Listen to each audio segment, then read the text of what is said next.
2. Introduction. From the day we are born, we begin a process of learning that lasts throughout life. Today, learning holds a very important place in psychology. Important concepts of learning are seen in numerous areas of psychology such as cognitive, educational, social, and developmental psychology. Learning can help in understanding our daily behavior. When we are born, we are aware and know how to breathe, sneeze, and cough. Learning can, however, help us even change these biological responses. For example, on learn to cover one's mouths when they sneeze or cough. 3. Understanding learning. The term learning may be defined as, learning is when you acquire new knowledge or skill. Even a small child proudly tells others that he knows how to tie his shoes. But now learning is viewed as a process, rather than a collection of factual and procedural knowledge. A more useful definition is as follows. Learning is any relatively permanent change in behavior brought about by experience or practice. Author and year. Learning is not compulsory, it is contextual. It does not happen all at once, but builds upon and is shaped by what we already know. The definition can further be divided to understand the concepts involved in it. 1. Relatively permanent refers to any changes in behavior due to our experiences. Researchers have suggested that once people learn something, it is always present somewhere in the memory. If they do not have the ability to remember what events have happened, that means they have not learned anything. Thus, it is a process of memory where all information which is learned is stored in some part of the brain. They may be unable to get to it, but it would be there. 2. Experience or practice. Learning depends on the experience of people also. Painful or noxious experiences are not forgotten easily, and tend to last for a lifetime. Remember a painful event in your life, and have you tried repeating that mistake again in your future? The answer to this would be no. You don't want to experience that pain again, so you change your behavior to avoid that painful consequence. This is how children can learn to avoid.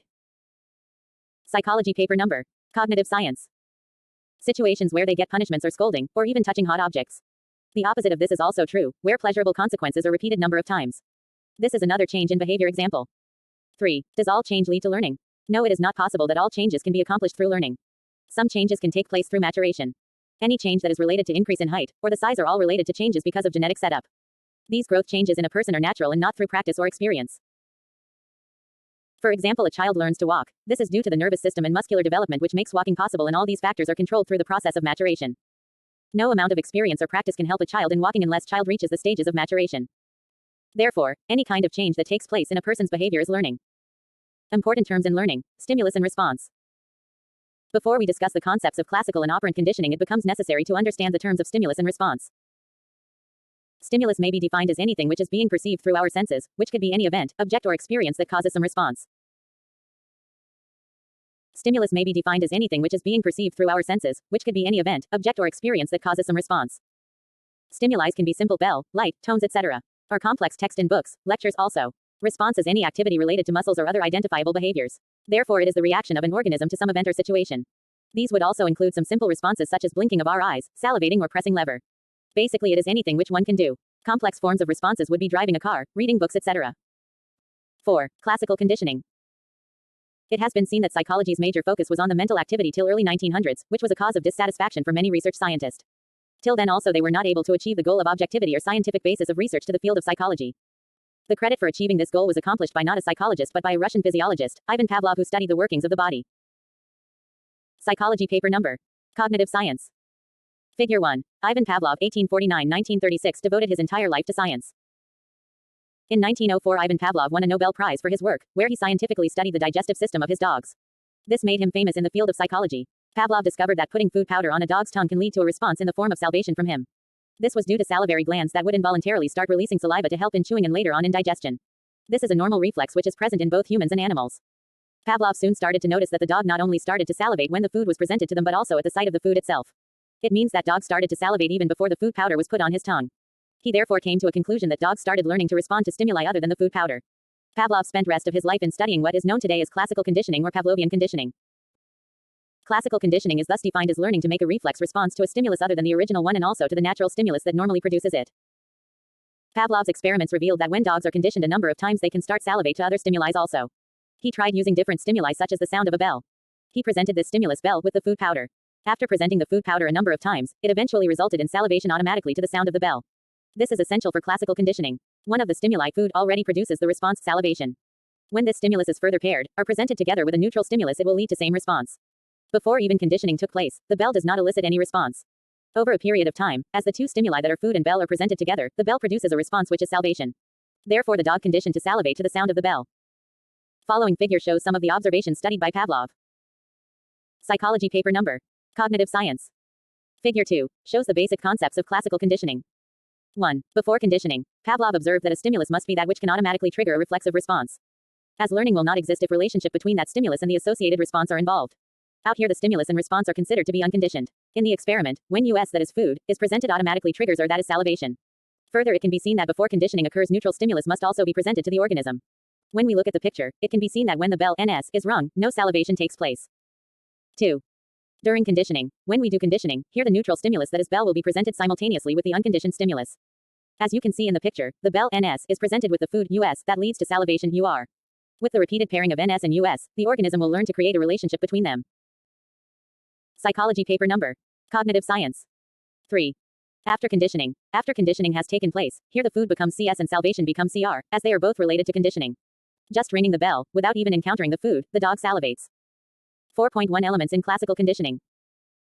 During the study, Pavlov had identified some key elements that are important for conditioning to take place. These are as follows. Figure 3. Key elements in conditioning. The unconditioned stimulus UCS, a stimulus is that which can elicit a response before any conditioning has occurred. In this case, food served as unconditioned stimulus. Thus, food produces a response even before conditioning is done. Therefore, it is a naturally occurring stimulus, which does not require any conditioning. The term is unconditioned refers to anything that is unlearned or naturally occurring. Unconditioned response UCR is referred as a reflex response elicited by an unconditioned stimulus. For example, food given to the dogs is the UCS, and the salvation to the food is the UCR. It is something which is unlearned and exists in our nervous system. Conditioned stimulus CS is a stimulus that can bring out a response after being paired with an unconditioned stimulus.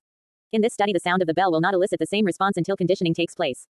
As the neutral stimulus is a stimulus that has no effect on the desired response, it will only work when dogs are conditioned to respond towards it. Conditioned response CR, a response carried by a conditioned stimulus. Salvation to the conditioned stimulus, the bell, is referred as the conditioned response. Therefore, it comes as a response to the conditioned stimulus. But it is not quite strong as the original unconditioned response UCR. Psychology paper number.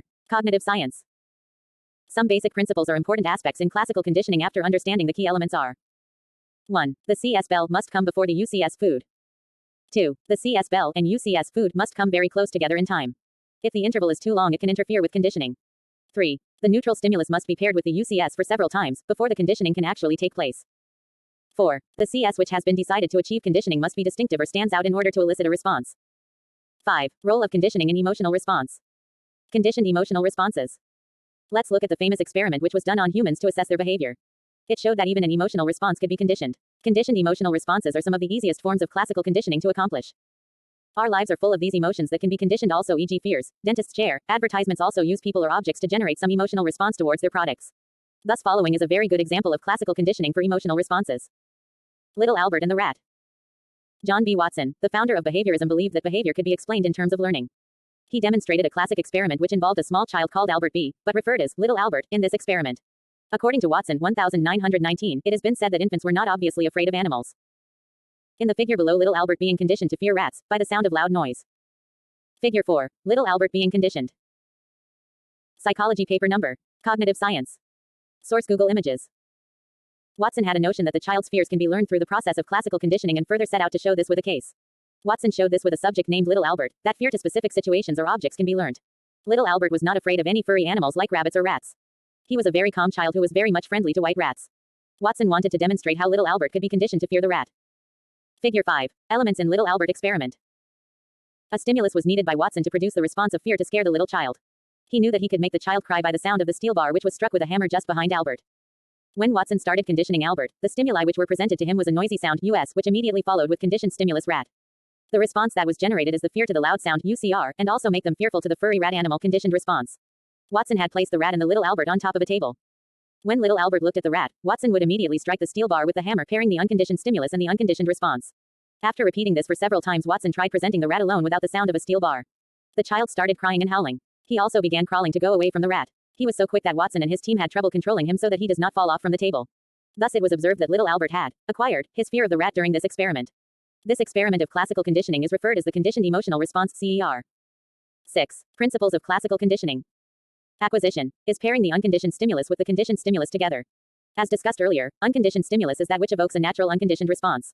After pairing the CS and UCS for a number of times, the CS does alone have the capacity to. Psychology paper number. Cognitive science. Evoke the conditioned response CR. A delay between presentation of the conditioned stimulus and the unconditioned stimulus might not lead to association between the two. The best approach is to present the CS and then quickly introduce the UCS so that an overlap can exist between the two. The rule says, greater the delay between the UCS and the CS, the longer acquisition will take. To explain acquisition phase of classical conditioning, let us take a very simple example from our everyday life. You blow a puff of air in the eyes of your sister, and whenever you repeat this, she blinks her eyes. You now have your UCS and UCR with you. We now need a neutral stimulus that can serve as the conditioned stimulus. If you remember the Pavlov experiment in that bell was used, so look around for that stimulus in your own house.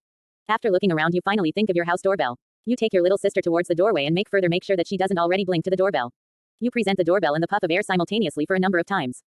Soon, you will notice that your little sister is blinking every time someone rings the doorbell. Stimulus generalization is to respond to a stimulus that is merely similar to the original conditioned stimulus. Animals which are trained to respond to a particular stimulus will respond in a similar manner to other stimulus also. The more similar the stimulus is, the stronger the response will be. For example, Pavlov had conditioned dog to the sound of a bell, but what if dog hears a similar sound? The response generated would be close to the original bell tone. The strength of the response to the similar bell tone would be almost same. In the Little Albert experiment, generalization takes place after learning to be afraid furry stimuli, including a white rabbit, a dog, and even a white Santa Claus mask. Harris, 1979. Stimulus discrimination. If an organism reacts to one stimulus and not to other, in other words, the organism is able to discriminate between the two stimuli. This is referred as discrimination. Discrimination is referred to be the opposite of generalization is. It is the basically to stop making a generalized response to a stimulus that is similar to the original stimulus. For example, the sound of a mixer might be same as that, which might produce little anxiety while sitting on a dental chair. The response might produce some anxiety.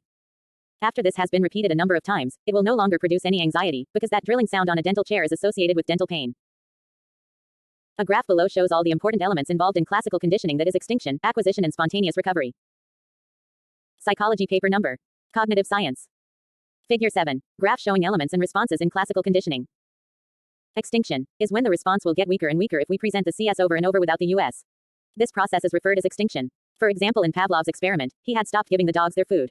It was seen that dogs gradually stopped salivating immediately to the sound of the bell. But the question which arises is that why does the removal of an unconditioned stimulus lead to the extinction of the conditioned response? Once conditioning is acquired, the conditioned stimulus, CS, and the conditioned response, CR, will always come before the original unconditioned stimulus, UCS. The UCS now serves as reinforcer or for strengthening of the CS-CR association. Removal of this reinforcer and the CR strengths will get weak and slowly disappear. Spontaneous recovery is the recurrence of a learned response immediately following apparent conditioning. Thus it is the occurrence of a response of CR which had already been extinguished. One can recover the same response after a period of non-exposure to the conditioned stimulus, CS. This is therefore referred as spontaneous because the response seems to reappear out of nowhere. Let's say we have conditioned a rat to press a lever whenever a bell rang. The rat was further taught to press the lever when a flash of light appeared and not when the bell rang. Once it was accomplished, it was seen that the first conditioned response, pressing the lever when we rang the bell, has been extinguished. But then one day, the rat starts to press the lever when the bell was ranged and not with a flash of light. In this situation, there was spontaneous recovery of the response that was previously extinguished. Higher order conditioning occurs when a strong conditioned stimulus is paired number of times with a neutral stimulus. The strong CS can actually play the part of a UCS, and the previously neutral stimulus becomes the second conditioned stimulus. For example, Pavlov conditioned his dogs to salivate at the sound of the bell. But just before Pavlov rang the bell, he clapped his hands. The sequence now would be clapping bell salivation, or NSCSCR. This psychology paper number. Cognitive science was done a number of times. The clapping of hands will eventually also produce a salivation response. This has become a conditioned stimulus. 7. Application of classical conditioning. Phobias. Fear that persists even when no realistic danger exists is known as phobias. By using the principles of classical conditioning, a therapeutic technique was developed for treating any phobia. This technique was first developed by Joseph Wolpe, Hawk, 2008. Wolpe believed that the link between the CS and the US must be broken in order for therapies to work. So to follow up from the lightning example, for the therapy to work, the link between the lightning, CS, and thunder, US, has to be broken. According to Fredrickson, Annas, and Wick, 1997, children whose parents have phobias can develop the same phobias through vicarious conditioning from the mother and father. This is regardless of whether the child or children in question ever face the CS. Hawk, 2008. Parent may inculcate a fear for whatever they fear, let's say spiders. The parent will continually emphasize how scary spiders can be. As a result, the child may develop a phobia of spiders, him or herself. Systematic desensitization, developed in 1924 by Mary Cover Jones, and its foundation on the principle of classical extinction. It was used in a way to help a boy whose name was Peter. He was very terrified of rabbits. Jones planned to have a rabbit present at the same time when Peter ate his meals. Fearing that the rabbit's presence might frighten Peter enough to prevent him from eating, Jones came up with the idea of keeping the rabbit at a distance at first, then bringing it closer and closer. Not only did Peter overcome his fear of rabbits, but also developed positive feelings toward the animal. Biological preparedness explains that people and animals are naturally inclined to form associations between certain stimuli and responses. This concept plays a very important role in the concept of classical conditioning process. Biological preparedness helps in understanding the role of different phobias, which tend to form without difficulty. Fear can be developed of things that may pose a threat to our survival, such as snakes, spiders, and heights. Biological preparedness and classical conditioning. Biological preparedness can be explained by the work in the area of classical conditioning process, where taste aversions can be developed. This can be explained with the help of an example. Surpassingly, you ate something in the market and after having that you immediately got sick. What can you think about this? You would tend to make an association between the two events, thus trying to relate that the particular food you had has made you sick and hence in future you might avoid that, even if it wasn't the food that caused your illness. Biological preparedness is the key. People and animals are innately predisposed to form associations between tastes and illness. Why? It is most likely due to the evolution of survival mechanisms. Species that readily form such associations between food and illness are more likely to avoid those foods again in the future, thus ensuring their chances for survival and the likelihood that they will reproduce. 8. Summary. Psychology paper number. Cognitive science. Learning is defined as any change in behavior that might be permanent or due to experience. There are 3 basic forms of learning, namely classical conditioning, operant conditioning, and observational learning. Ivan Pavlov in his experiment learned that if a neutral stimulus, a bell, is repeatedly paired with an unconditioned stimulus, food, that already elicits the unconditioned response, salivation, the neutral stimulus will come to elicit the same response. J.B. Watson demonstrated the conditioning process in human beings in the classic experiment with little Albert. Acquisition is the process in which the neutral stimulus, CS, is repeatedly paired with an unconditioned stimulus, US, that already elicits the unconditioned response, UR. After conditioning, the CS will elicit the same response. The response to the CS is referred as a conditioned response, CR. Application of classical conditioning is seen a wide range of bodily preparedness including fears, phobias and systematic desensitization.